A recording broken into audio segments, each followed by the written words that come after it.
outfit. There we go. There you go. There we go.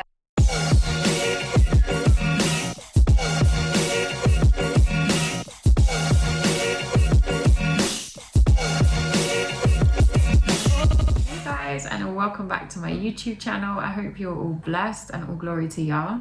As you can see today, we're going to be attacking some of the woke culture and media and just speaking some of my thoughts on this and why I think it's so important that we speak up on this and there is an alternative view out there. Again, this isn't to offend anyone in any type of way. This is just me speaking about some facts that I think are really, really important, and also to get a different opinion out there, because I do feel like we are constantly shut down when we have a different opinion to mainstream media. So if you're interested in hearing more, keep listening. So one of my main issues is the fact that if you sometimes don't agree with somebody's belief or lifestyle, and you have a different opinion to that isn't necessarily like causing violence or, you know, hatred speech towards somebody, you are automatically labeled with a phobia or with an ism or just something. And that really, really grinds my gears, because it's like you're not allowed to have a separate opinion or disagree with something, but they are more than allowed to disagree with your lifestyle and your beliefs.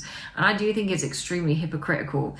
There's a lot of people out there that are on this kind of woke culture mindset that are very against, I say religious, although I don't term myself as religious at all. I don't have a religion, I have a relationship. I'm going to use that for the purposes of how other people explain it in this video. But they'll say they don't want religious views pushed on them, you know, they don't want any of that in their face, when it actually is the complete opposite. It's actually the woke movement that's being pushed on everybody else. Whatever it is, people have free will to do that, and I support the free will. I don't necessarily agree with what people are doing, but I support the fact that they have the right to do that, because I do believe God gave us free will, because he's not a dictator, he's a loving God, and he wants us to come to him out of choice.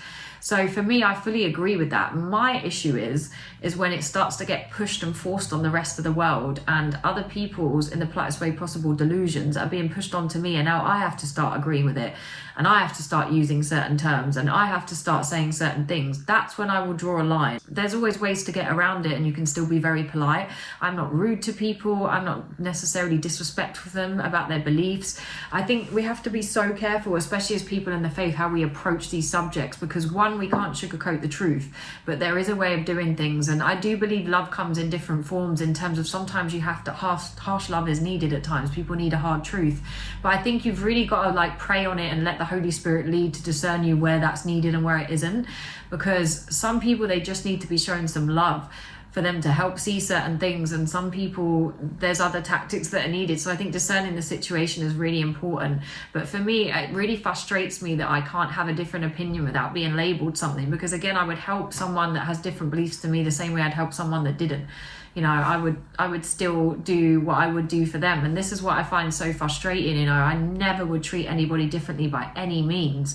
You know, the same way they don't agree with my lifestyle, they don't agree with the way I live my life, because obviously I follow the Bible, and they don't agree with that the same way I don't agree with the way they live their life. So I don't understand why I get labeled something and they don't. And this is the issue. Now, I don't agree with people being violent, obviously, but I think it's very important that there is a diversity of views out there. And if you're constantly slamming down one side's views, it's going to cause more problems, because people are going to be angry, and they are going to be more extremist because of that, which I don't agree with. I don't think extremism on either side is healthy. Obviously, it's awful. And this is the problem, you know. What I've said before is adults have free will. You know, if someone wants to change their gender or do whatever they do, that's their free will. You know, I just don't like it when it's forced upon me. And people will constantly say, oh, you know, it's always religious stuff being forced upon us. To me, it's not. You'd have to be blind to see this. The opposite going on right now. Every company you go to, there'll be some type of pride flag or whatever. Every time I'm watching TV, there'll be something. I'm constantly being programmed with it everywhere I look and go. I don't see anything to do with Jesus. That I'm just saying, like, I don't, you know, I go on Netflix, constant, you know, I don't see anything to do with Jesus. I'm like, in which way do you feel that that's being pushed and the other side isn't? Because you've got to be blind if you can't see this stuff's being pushed on us. Now, like I said, I'm all for people living their life how they want to live, but I don't agree with anybody pushing anyone's beliefs or lifestyle on anyone else. And this is what is happening with this woke movement. It's not really being pushed in schools onto children, which is awful, to the point where if I had kids, they'll be out of school, because I couldn't tolerate that. The fact that they're forcing it on children and confusing children that don't even really understand any of this stuff, I think is absolute child abuse, and it's sickening. And I think any parent that allows anything like that to happen to their child in terms of like surgery should be jailed, because it's child abuse. You should be if you're an adult, absolutely fine. You're an adult, you know, you want to go and have parts of your body cut off or changed, that's your business, you know. But children, when it comes to children, that's when I have a real issue. Like I said, with adults, it's your body. You do what you like with your body. That's your choice. As long as you're not inflicting that on anyone else, that's your choice. But to put that on children, I think is utterly disgusting. And I'm infuriated that people even think that that's okay.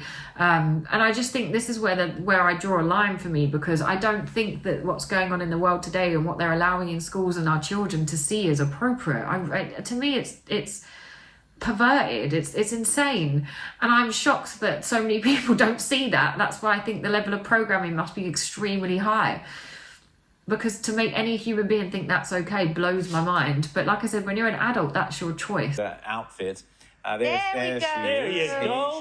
There we go. And the kids were not allowed to comment on the fact that this because it would be transphobic to comment that brave, strong, and beautiful butterfly. Yes. Yeah, well, this teacher who they knew last year as Mr. So-and-so. And in fact, now the this year school is... board defended the use of the prosthetics. When there were complaints, the board said, oh no, we support everyone's right to live as they choose. You done yet?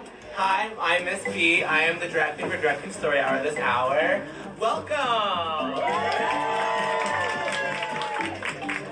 When I first heard about it, I was just like, where can I sign up? And I was part of the first few girls who started Drag Queen Story Hour in New York City.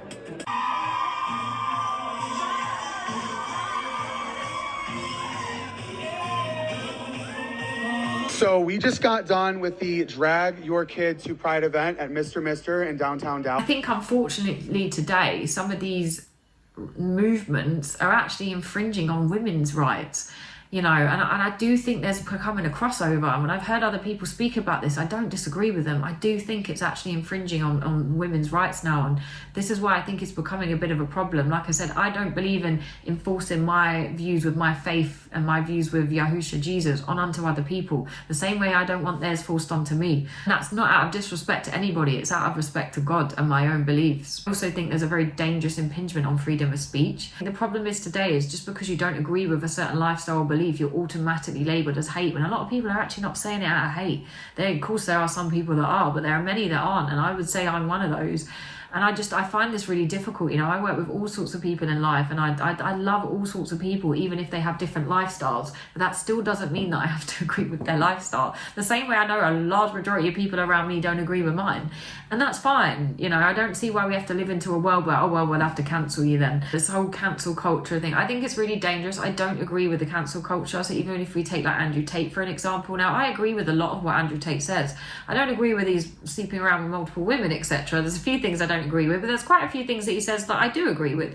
And that's the same with a lot of people. You know, there's some people I do agree with some things they say and some things I don't. What I don't agree with is censoring someone like that and them saying they can't have an opinion. The fact that they can turn around and say that his opinion's dangerous, but yet you've got people like Cardi B and Lil Nas spitting stuff that's 10 times worse to young women and young men, and all this rap music. Oh, that's fine. You know, they can listen to people saying, yeah, go and stab and shoot each other. That's fine. But don't listen to Andrew Tate telling you to be more of a man. That's dangerous.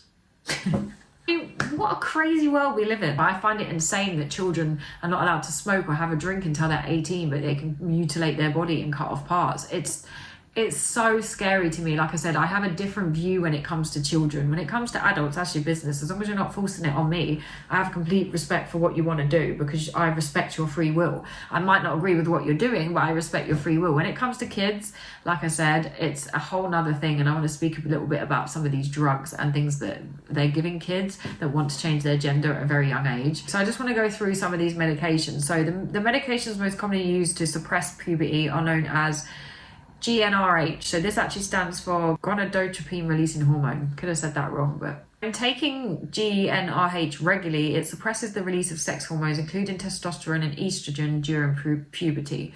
Extremely scary to think that they're giving this to kids. So some of the sex hormones effects of this: primary sex characteristics. These are the sexual organs present at birth, including the penis, scrotum, testicles, uterus, ovaries, and vagina. Secondary sex characteristics. These are the physical changes to the body that appear during puberty. Examples include breast development and growth of facial hair. So these are what these hormonal drugs are targeting. So some of them that they are using in particular are histoline, acetate, and most people have heard of leuprolide acetate. The FDA is also reviewing deadly seizures stemming from the pediatric use of Lupron and other drugs in its class. And Lupron is a drug they're giving to kids today in many of these Western countries. While there are other drugs similar to Lupron, it is a market leader, and thousands of women have joined Facebook groups or internet forums in recent years claiming that Lupron ruined their lives or left them crippled. I bet they're not telling people this when they're young, or the parents. Federal records show that the FDA official who led the drug approval process 2 decades ago was troubled by the 2 studies he reviewed. In 1993, letter obtained under Freedom of Information Act, former FDA medical officer Dr. Alexandra Fleming wrote in a memo for the drug approval file that it was regrettable and that the panel approved the drug after minimal study, and they're giving this to children. It's honestly giving me the shivers. It makes me feel sick. According to the National Institutes of Health of Clinical Research, which lists adverse effects discovered in studies, there are 2 serious side effects of Lupron that aren't mentioned in the drug maker's 2010 study: a bone disorder and a disease called fractures, and a mission which looks puzzling. Dr. Ned Feder, a staff scientist at the Project Government Oversight. So there are many people years later that are having brittle bone disease, that are having many fractures, basically having things like osteopenia, osteoporosis, where you get a much weakening of the bone and they can fracture really easily. All of these problems, they have fertility issues. Like, it's so scary to me that they would give this to a child who doesn't even really know what they want out of life, or even really know what the meaning of reality actually is petrifying. Like I said, if you're an adult, you are old enough and hopefully wise enough to make your own decisions and to do your own research. But either way, as a doctor, they're not mentioning these side effects. They're not saying to the parents when they go in, oh, by the way, yeah, sure, these are the hormone blocker drugs that you give your child to help with gender transition, but we won't tell you about the million side effects and the fact they've done minimal studies around them. So scary.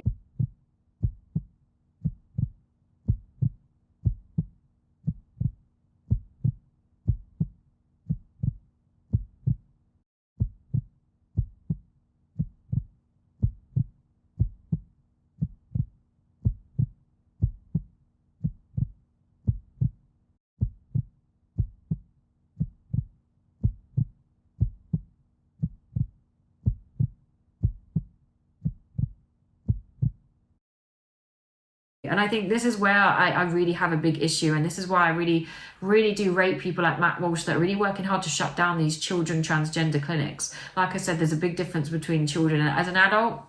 It's your own choice. Like I said, people choose to grab their boobs enlarged. People choose to do whatever. You're an adult. It's your choice. If you want to put your body at risk, that's up to you. But as a child, I don't agree with it, you know. I really don't agree with it. And like I said, I really do think we need to make sure that we're not telling people what to do as well, because people have free will, and we shouldn't be, the same way that we don't want their views enforced on us as people in the faith, we shouldn't be enforcing our views on other people as well. Of course, we are there to hopefully advise people, because we don't want people to fall in sin and we don't want people's blood on our hands. But particularly when people are out of the faith, we have to be very, very careful about how we approach them, because I do find the way a lot of people approach people is so harsh and not done out of pure love that it's turning people further away from the faith and makes them not want to read the Bible even more. And I think this is where we have to be so, so careful, because people do need to be shown love, because everyone's dealing with something.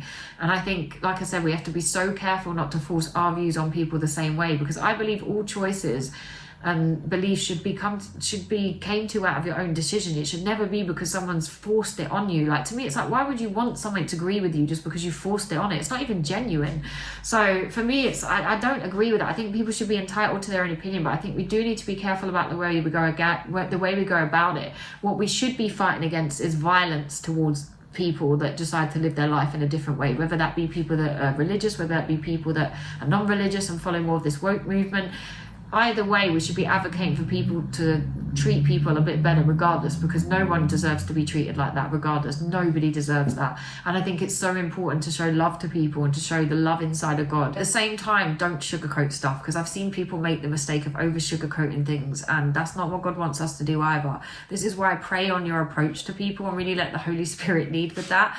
But I do think it's so important that there is another view out there and that this stuff isn't being enforced on children. I think it's something that should be spoke about once you're an adult. I don't think giving children all this type of information is at all healthy. I wouldn't even want to teach them about normal heterosexual stuff to do with sex at that age, let alone anything else. I just wanted to speak on these subjects because I do think it's really important. I don't think shying away from these subjects helps anything. I think it's so important that we approach things in the right way, and I still pray on it because I don't always approach everything in the right way. You know, I've still got stuff to learn. I'm human, I'm not perfect, but I am a reflective person. I do think about it and I do pray on it, and I always want to do better because I want to be able to help someone. You know, I remember hearing this story once of this guy's testimony, and he was like a heavy Satanist, into all types of things. And I remember he was at this, he went to some radio thing, I don't know what it was about, and he'd come across a lot of Christians, and he said like they used to like infuriate him by some of the way he approached them and stuff like that. And he said one time he was coming out of this place and he said he saw this Christian woman, and he goes, she didn't condemn me, she didn't say anything. He goes, she just gave me this hug, and he goes, I just started crying. You know, and that really touched me, because when I listened to his testimony, it made me realize how, like, sometimes there is a time where we do need harsh love, but also there's a time where we really need to show people love. And in this interview, I said, I don't believe that Jesus Christ exists. And after the interview, this lady came to me and she hugged me and she held me in a way that I've never been loved. I saw this woman is a Christian. I've never experienced a Christian showing that much love and acceptance unconditionally. After that interview, I had a meeting with council members at the church, and they said, okay, great, now we've done all these interviews and people know, and it's growing, Satanism is growing, and believe me, people, it is. And I had to do a ritual by myself to see, how do I get more power, more influence? And I did this ritual and I opened myself up and Jesus appeared. God's like a spiritual parent. He's not gonna, although he loves us, he's not gonna want us to do things that he knows is not good for us, or is gonna allow us to enter the kingdom. So, you know, like I said, love comes in different forms. So I don't agree with that, but at the same time, we need to make sure that we're showing that side of it rather than just the harshness, which I see quite a lot, which causes division. So I think that's really, really important. And I've also said we can have different beliefs, but we can still have the same respect. That doesn't necessarily mean I respect your beliefs as a whole, but I respect you as a person to have those beliefs. That's the difference. And I think we're never going to be in a situation where everyone's going to think and believe the same thing. We're never going to be in a situation like that. So it's learning to be able to cope with that and to be able to have that same respect. You know, there's lots of people in my family that have totally different beliefs to me on all of this stuff. But we learn to not have certain conversations or to respect each other and be careful with our opinions when we do. And that doesn't mean that we devalue what we believe. It just means we are able to conduct ourselves in a way where we're not disrespectful and it doesn't cause an argument. And it is possible, people. It really is possible. And I think my relationship with some of my family, I can't say all, but some of them is really evidence of that it really is possible. You know, especially with what's been going on over the last few years. I have massive difference in opinions in my family with everything that's been going on, but we're still able to have a close relationship. And I think that's so important, because a lot of people are good people, you know. There's sometimes just a lot of ego involved, I think, in people's opinions. But yeah, I don't like the way as well that at the moment there's a lot of feelings over fact, and I find that really frustrating, the fact that we're just throwing out basic science now. You know, don't get me wrong, you've got to discern science because there's some that isn't factual, but the basis of science in terms of like our chromosomes and our genes is pretty much true. So the fact that we're ignoring that now also blows my mind. It really is like we're living in an alternate universe where right is wrong and wrong is right, and even basic truths aren't truth. I believe there is a universal truth, and I think that's one of the issues. But I don't agree with this cancer culture society. I think it's a real danger to society. I think having a mixture of opinion is very important. I think conversation is how we learn. And if we're not able to conversate about our opinions on certain things, I think that's really dangerous. But like I said, it is about the way we go about things and how we do it. And that's something that we need to be careful of and we need to constantly reflect on. But yeah, so they're kind of some of my views. It does kind of infuriate me seeing the world going the way it does today. It actually really upsets me. But like I said, that all you can do is try and stand in your truth and do the best you can and follow God's lead with that, because, you know, the best thing we can do is pray on it.